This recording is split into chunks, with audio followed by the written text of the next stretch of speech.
म्हणजे ज्या सुषमा स्वराजांनी भाषणात म्हटलं होतं कि डॉलर के सामने जब रुपया गिरता है तब रुपया नहीं गिरता है, भारत की इज्जत गिरती है. आज काय डॉलरचा भाव, कोण बोलतंय? एक लक्षात घ्या की फॅसिझम मध्ये पहिल्यांदा काय केलं जातं तर समोरच्याचं कॅरेक्टर डॅमेज केलं जातं.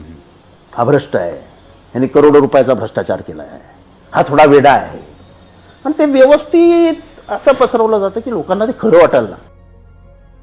मी कुठल्याही नेतृत्वाचं नाव नाही घेणार, पण त्यांना किती भोगावं लागलं. जे काही 2014 मध्ये पेरण्यात आलं ते 6 वर्ष तर त्याच्या मागेच फिरत होते ते. बरोबर. मग हे फिरत असताना दुसरी बाजू समोर न येण्याचं, मी गिरीश कुबेरांचं पुतीन जेव्हा वाचलं होतं, व्लादिमीर पुतीन यांच्याविषयी, अमेरिकेच्या राष्ट्राध्यक्षांविषयी, त्यावेळी त्यांनी मीडिया टायकूनचा एक त्याच्यात उल्लेख केलाय, बेरेझोव्स्कीचा, ज्याने पूर्ण माध्यमं आधी ताब्यात घेतली होती, जेणेकरून हे फक्त एक प्रोपगंडा जी गोष्ट आहे, याच बातम्या येतील, याच पद्धतीची माध्यम येतील, असं काही देशात होतं. असं की तुम्ही माध्यमांचे मालक बघा, माध्यमांमधनं बाहेर गेलेले पत्रकार बघा, माध्यमातनं बाहेर गेलेले संपादक बघा, आणि तुम्हीच ठरवा.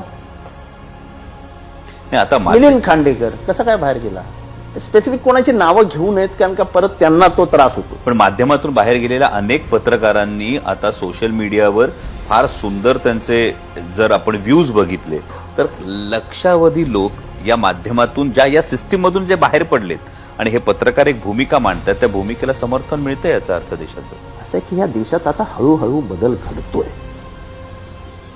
असं आपल्याला सोशल मीडिया माहित होता का 2014च्या आधी? याचा अंदाजच नव्हता. काय पद्धतीने वापरला गेला तो, म्हणजे इतके गलिच्छ चित्र सोनिया गांधी किंवा मनमोहन सिंगांबद्दल टाकण्यात आले, साहेबांबद्दल टाकण्यात आले.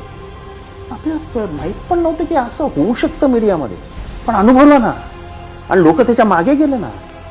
त्या एक बाई यायच्या, त्या सांगायच्या की महंगाई की सरकार, बस हो गई महंगाई की मार. त्या मावशी कुठे पळाल्यात माहितीच नाही, दिसतच नाहीत त्या मावशी. आता तिची स्ट्रॅटेजी होती आखली की लोकांना बरोबर हिप्नोटाइज करून खेचा. That political strategy proved perfect. They played their politics well.